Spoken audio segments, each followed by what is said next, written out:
1857 का साल था। भारत सोने की चिड़िया जिसकी गोद में 27 करोड़ लोग रहते थे। खेती, व्यापार, कला, विज्ञान, हम पूरी दुनिया में सबसे आगे थे और अंग्रेज बस 1.5 लाख के आसपास। इसमें भी असली हुकूमत करने वाले केवल कुछ हजार अफसर थे। संख्या में वो हमारे सामने रेत के एक कण जितने थे, लेकिन राज उनका था, कानून उनके थे और हम करोड़ों थे, लेकिन फिर भी गुलाम बन गए।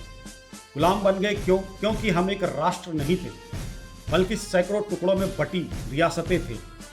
हर राजा अपनी गद्दी, अपना महल, अपनी सेना बचाने में लगा था, देश की आज़ादी में नहीं। हमारे समाज में ऊंच नीच का जहर भरा था। जातिवाद की बेड़ियां हमें एक दूसरे से अलग करती थी। अंधविश्वास और पाखंड हमारी सोच को जकड़ कर रखा था। हिंदू, मुस्लिम, सिख, ईसाई, बौद्ध धर्म और जाति के नाम पर हम आपस में लड़ते रहे। भाषा और प्रांत के नाम पर एक दूसरे को नीचा दिखाते रहे। अंग्रेज आए और उन्होंने हमारी इन दरारों को और गहरा कर दिया। उन्होंने हमारी एकता को तोड़कर हमें शासित किया और हम करोड़ों होकर भी कुछ हजार अंग्रेजों के गुलाम बन गए।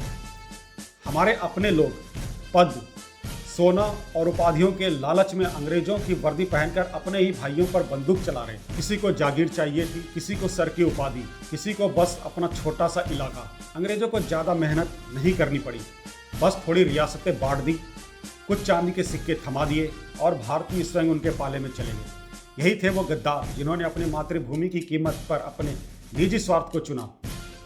इन्हीं अपने लोगों ने गांवों में आग लगाई, किसानों से जबरन कर वसूला और जो विरोध करे उसकी औरतों, बच्चों तक पर जुल्म ढाए। विद्रोहियों को पकड़कर उनके ही गांव के चौराहे पर फांसी दी जाती ताकि बाकी लोग डर जाएं। कई बार तो जलियांवाला बाग जैसे नरसंहारों में ट्रिगर दबाने वाली उंगलियां भी भारतीय सिपाहियों की होती थी, बस हुक्म अंग्रेजों का होता था। यानी जंजीरें सिर्फ गोरों के हाथ में नहीं थी, उन्हें कसने का काम हमारे अपने गद्दार कर रहे थे। डर और मानसिक गुलामी, तोप, बंदूक और सख्त कानून देखकर लोग कांप उठते थे। एक बगावत उठती और उसे बेरहमी से कुचल दिया जाता। बाकी लोग सोचते चुप रहो, नहीं तो अगला नंबर हमारा होगा। धीरे धीरे हमारे दिमाग में यह बैठ गया कि अंग्रेज हमसे ज़्यादा ताकतवर हैं और समझदार हैं। यही हम असली गुलाम बन गए।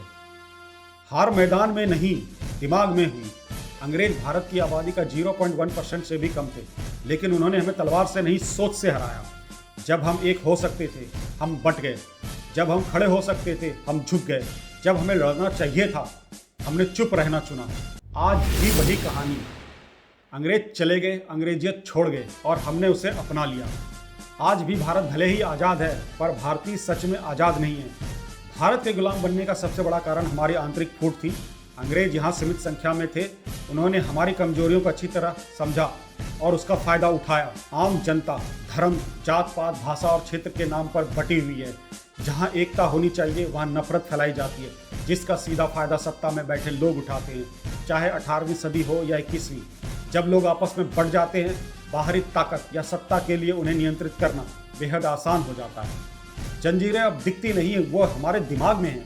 हम सोचते हैं कि हम आज़ाद हैं, लेकिन हमारी सोच, हमारा बाजार और हमारी भावनाएं सब नियंत्रित की जा रही है। आज़ादी का मतलब केवल तिरंगा फहराना नहीं है।